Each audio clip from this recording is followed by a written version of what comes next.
Duct, our mission is to champion the health of the Duzi and uMngeni rivers, but this is not something, there are many people involved, many different organizations, and we try to link these organizations and to make the public aware of the importance of these rivers in our heritage, in our ecosystems, and in supplying the needs of our cities and our communities. So if there's a problem with the rivers, then we all need to look at why that's happening, what can be done about it. If our rivers are sick, then our communities are sick, so we need to look at their condition, and if they're not right, we need to look at why and fix them up.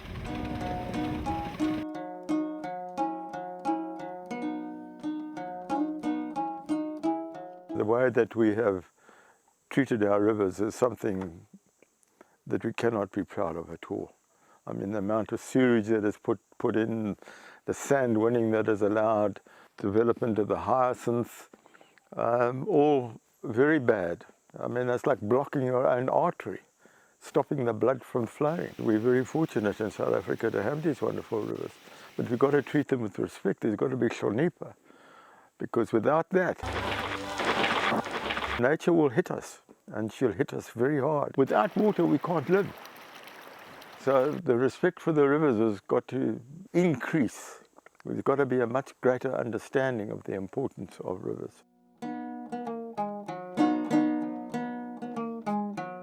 Well, November, the Duct had their AGM and asked for 5 minutes to tell everybody, and it sort of received rather mixed reaction. I stood up and just said to everyone, look, there's a group of us that are going to walk the river next year, and I think there were a lot of people who didn't think we were going to do it, sort of half disbelief, a lot of people who thought it was a wonderful idea. 2 weeks before D-Day, after 5 months of planning, the Mayday for Rivers team get together to fine-tune their 313-kilometre source-to-sea walk down the uMngeni River.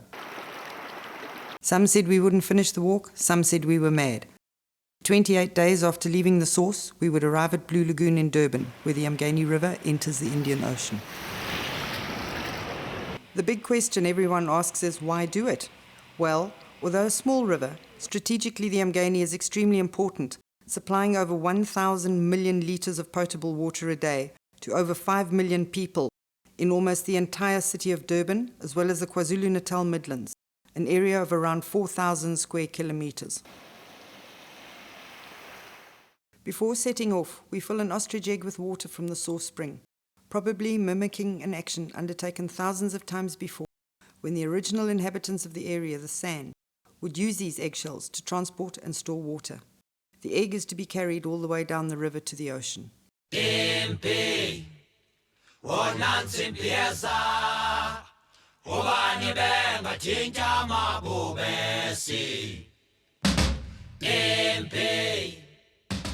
Sanvi heard about it and phoned me, and they asked us if we would look out for certain aquatic invasive water plants. They've got an early detection rapid response unit, and then uMngeni Water asked if we'd collect water samples for them along the way. All sorts of people started coming and saying, can you look out for this, can you do that?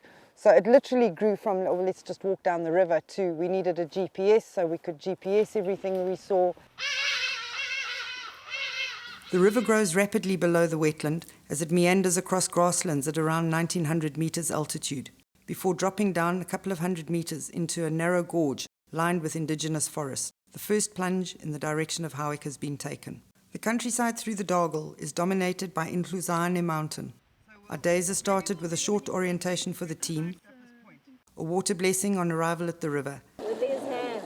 With his heart. With his heart. And with the pure intention of God. With the pure intention of God. This water is blessed. This water is blessed. Removing and transmuting all impurities. Removing and transmuting all impurities. And removing them to the light forever. Removing them to the light forever. Peace. Peace. And a mini-SAS water health test to determine the health of the river at that point.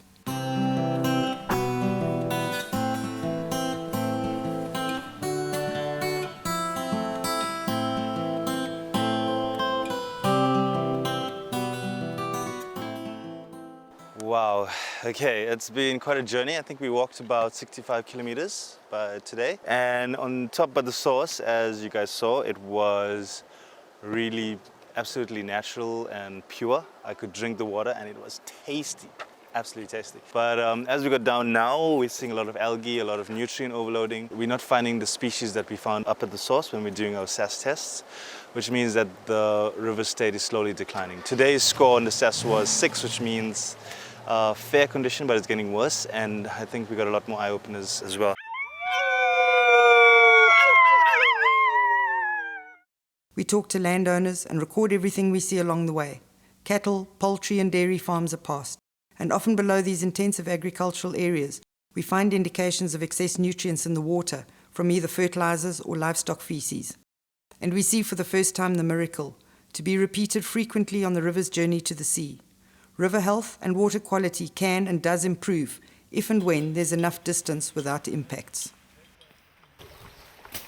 The best thing that the farmers can do is to keep the riparian section of the river, keep that free of aliens, keep the water flowing, see if we can get rid of the log jams in the rivers, keep the banks, the integrity of the banks, so we're not causing further pollution from soil erosion and things like that. Being aware of what chemicals are being put on the lands close to the rivers that could eventually wash away and end up in the river system. Those are the kind of programs that we hope that to be able to encourage the landowner. Well, we're hoping that through this walk that we will get a lot more public and landowner sort of awareness about the river and the fact that we are all custodians of the river in our small way. I can tell you 6,000 ways how to go over a fence, under a fence, through a fence, round the fence. Yeah, it was probably physically the most challenging. Crossing the farms actually wasn't difficult. You could ride on the very top. Our daily mini-SAS tests indicate that the health of the river varies from good to poor, depending on surrounding land use.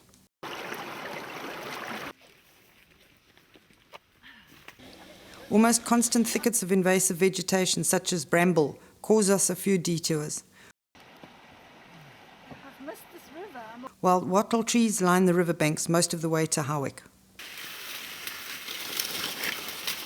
These invasives drink up river water, change the ecology of the river by shading it and changing the pH of the water. They destroy both grasslands, which are vital to siphon rainwater, and riverbank vegetation, which stabilizes the riverbanks. As part of an interbasin transfer scheme, the Lions River receives water from the Moy River, and this muddy water is added to the uMngeni at its confluence with the Lions River just upstream of Midmar Dam. Midmar Dam supplies water to the Midmar Waterworks, where the water is purified and sent via pipeline to communities as far away as Botha's Hill outside Durban and as far afield as Wartburg and Vulindlela. Dams in South Africa are supposed to release an environmental reserve, in other words, enough water to keep the rivers healthy. This, however, is not the case on the uMngeni River, where minimal releases are observed below all 4 large dams, resulting in constant low river levels without summer floods and winter lows, which would keep the river healthy. The low releases plus turnover, when moving water currents in spring and autumn stir up the silt on the dam floor, are only 2 of the many negative impacts that large dams have on the river downstream of the dam wall. Mama said to me, Nanook, Nanook, don't be a naughty Eskimo.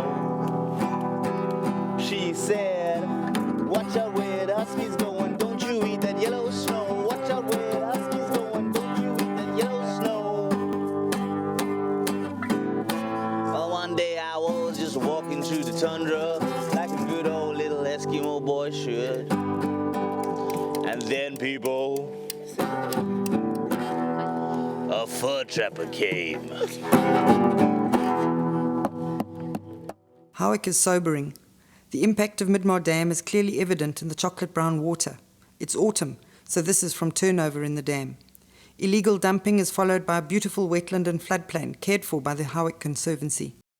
Following a mown path alongside the river, we pass houses close to and overlooking the river, at times with piles of garden refuse dumped over fences alongside the path. Overflowing sewage pump stations, litter, escaped garden plants and invasive alien vegetation add their mess, and river health here is, not surprisingly, largely modified, poor condition.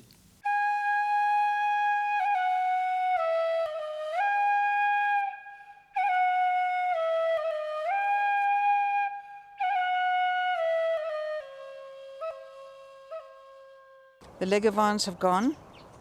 I think the last time we saw a leguan was about 2 years ago. They used to visit us in our garden. Yes, we've had otters here.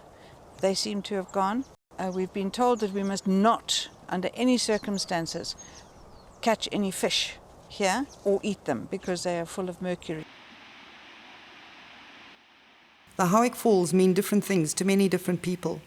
They are sacred to not only the Zulu, but also San and Hindi communities. For the nearby community in Shebazali, this is the only place where they can go to wash their clothes. The falls are also a tourist attraction.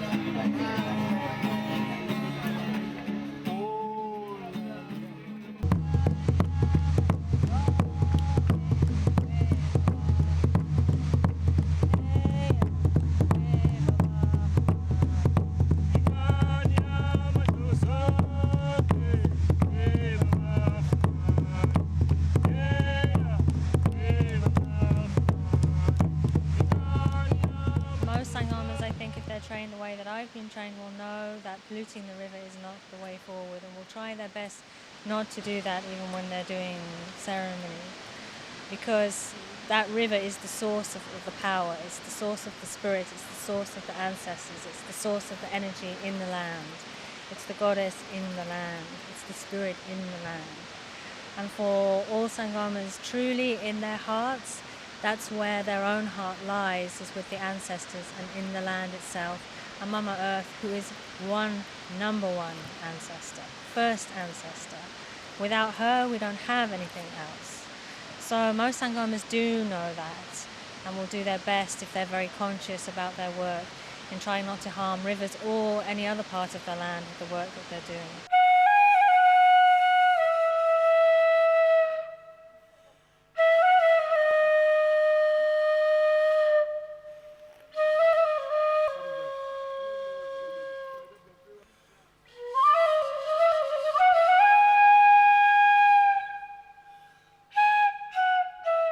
We conduct regular testing of the water, as much as twice a day in some cases, and surprisingly the water that we abstract is filthier than the water that we pump back in. Yeah, so we send for independent lab tests as well.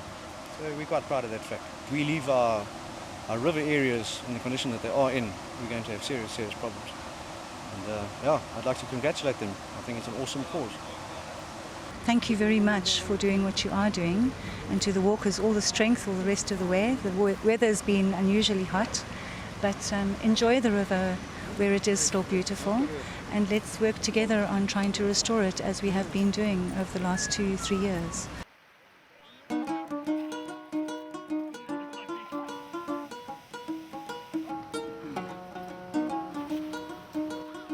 Slope 8 out of 10. Oh yeah!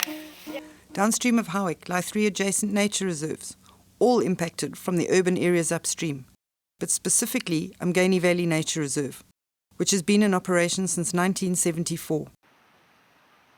This nature reserve has the misfortune of having the Howick Sewerage Works outlet situated on the upstream section of river, and it is here that the river health drops to very poor condition, critically modified, all due to regular sewage contamination from the sewage works. The river is choked with the invasive watercress flourishing in the sewage nutrient-enriched water. For the first time on the trip, the walkers have found this thing, which is an indigenous South African plant. I think it's called Potamogeton crispus. So many of them growing here, I think because the nutrient levels in the water are very high at this stage of the river. At the lower ends of the reserve, we see the miracle happen again, the river slowly healing and returning to fair condition.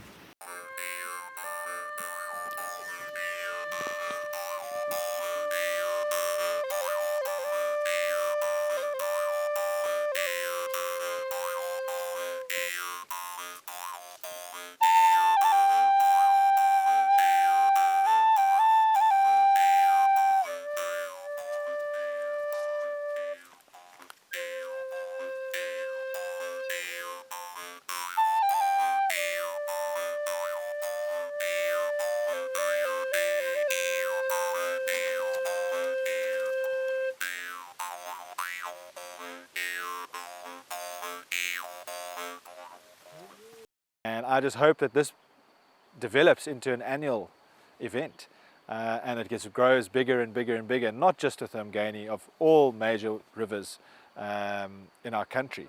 And I just want the public to get involved too. It's not just about the walkers. Each person can just walk their little bit of river that flows past their house, or maintain it, keep it free of alien vegetation, keep it free of litter, put pressure on industries and main pollutants, people who pollute the water, put pressure on them not to do so. It's not the municipality's river, it's not the private landowners' river that the river runs through, it's South Africans' river. And we all have a responsibility, whether we live on the river or not, or use the water or not, have a responsibility to conserve it. The nature reserves are replaced by sugarcane and cattle farms as we approach Albert Falls Dam, and we pass the first invasive water lettuce, which floats on the surface of the river, another sign of too many nutrients in the water. Dirty water was coming out of those pipes from the factory. School programs need to include experiential learning, where learners can get out into the wild areas, into the wilderness areas, not only to learn about plants and animals and systems and cycles, but to learn about themselves.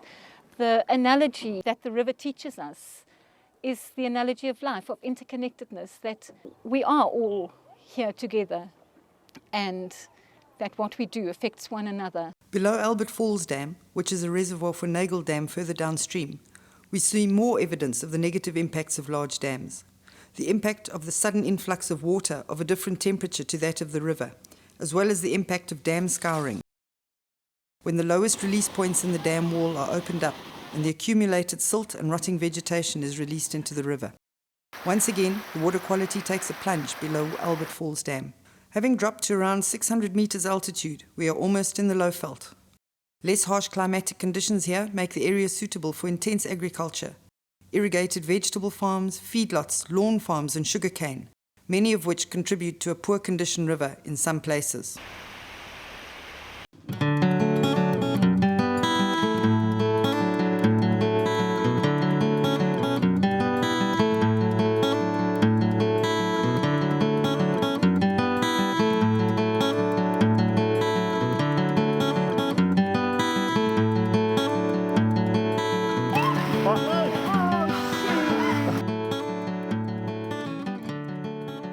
We're just upstream of it where the district road is literally next to the river, over.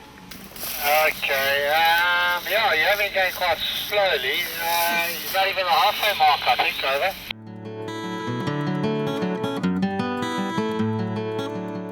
You guys feel that we need sandwiches for lunch? Yes, yes. please. We all depend on rivers and we use water in the dams and stuff. It's very important for us to parent clean rivers, as most of the guys get sick if we parent down the dirty rivers. Suddenly, the land drops away, the start of the Valley of 1,000 Hills. And for the team, this is paradise. Almost 30 kilometers of untouched canyon, comprising uninhabited nature reserve and communal land where invasive plants have been eradicated. This area turns out to be the healthiest section of the entire river, natural and unmodified. We hit another emotional low on reaching Nagel Dam, which, via pipes and tunnels, supplies water to purification works in Durban. From a water supply point of view, Nagel Dam is a perfectly designed dam. Situated on a horseshoe bend of the river, silt is trapped at the dam's inlet by a low weir which keeps the dam from silting up. But once a year, large sluice gates at one end of the silt weir are opened and all the silt is dumped back in the river below the dam wall. In addition, there's no release into the river from Nagel other than a small pipe and the outflow from a small hydroelectric station, both of which enter the river some distance below the dam wall. Thus, the riverbed below the wall remains dry, unless there's overflow from the dam, which, judging by the vegetation, seldom happens. Not surprisingly, the mini Sastanya near the silt dumping release area shows the river as critically modified and in very poor condition. The river downstream of this area is akin to a river during a drought, a mere trickle of dirty water, which is the sole supply of water for some local communities who do not have the luxury of potable water. It's actually such a lovely example of how we've destroyed a river here. The water's still running there, but the vegetation's all gone. It's sore. We had a magnificent river above Nagel Dam, and here we've just got a little stream.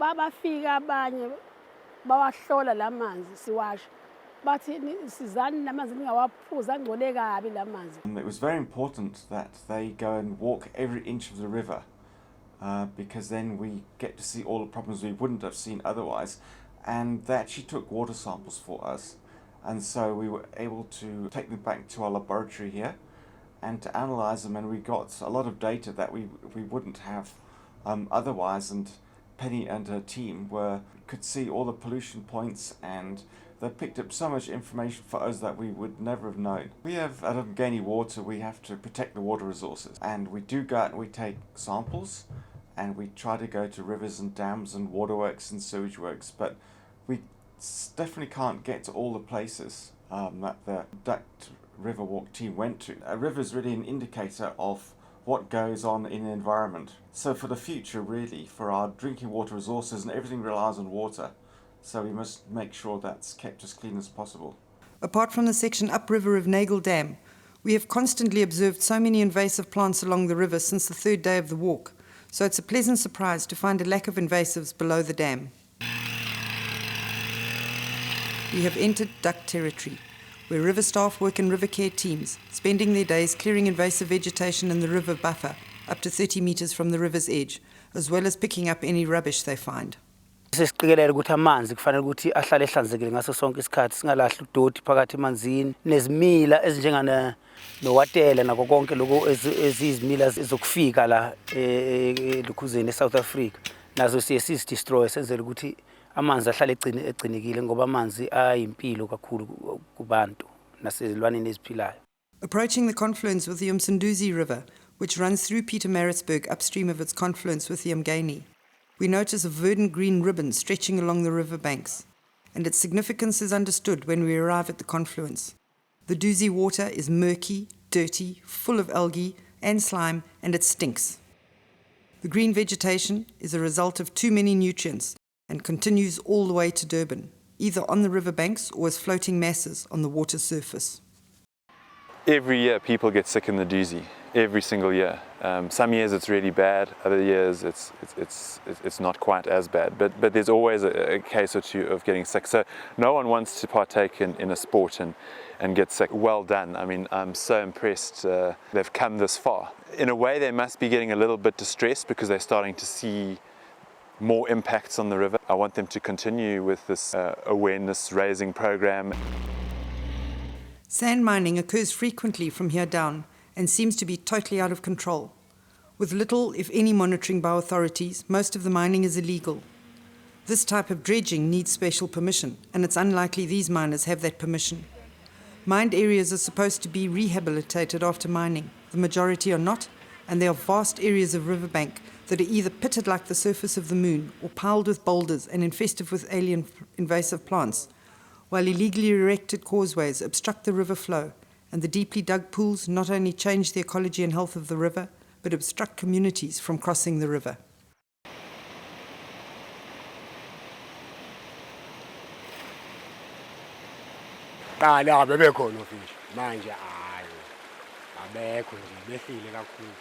Badampa uMngeni ilokosisi kodwa kunoplastiki lokhoze refuse bag ugcwele bathatha bazophosa lelo into kodwa umasipala ngicabanga ukuthi uqoqa yonke indawo ayikho indawo umasipala odela ngoqoqa ikhonto kodwa umfula ngathi nje abawunakekile. After what turns out to be the last long section without any sand mines, and with few communities near the river, we encounter the second highest river health score on the entire river upstream of Inanda Dam. The river here is in natural condition. Inanda Dam is another supply dam for Durban. The irony is that many people living alongside the dam have no potable water, and thus many use the dam for bathing and clothes washing. Once again, the river flowing out of Inanda is a fraction of what is flowing in, and below the dam the river health is in fair condition, moderately modified, showing signs of nutrification as well. Although on the outskirts of Durban the area around the river is still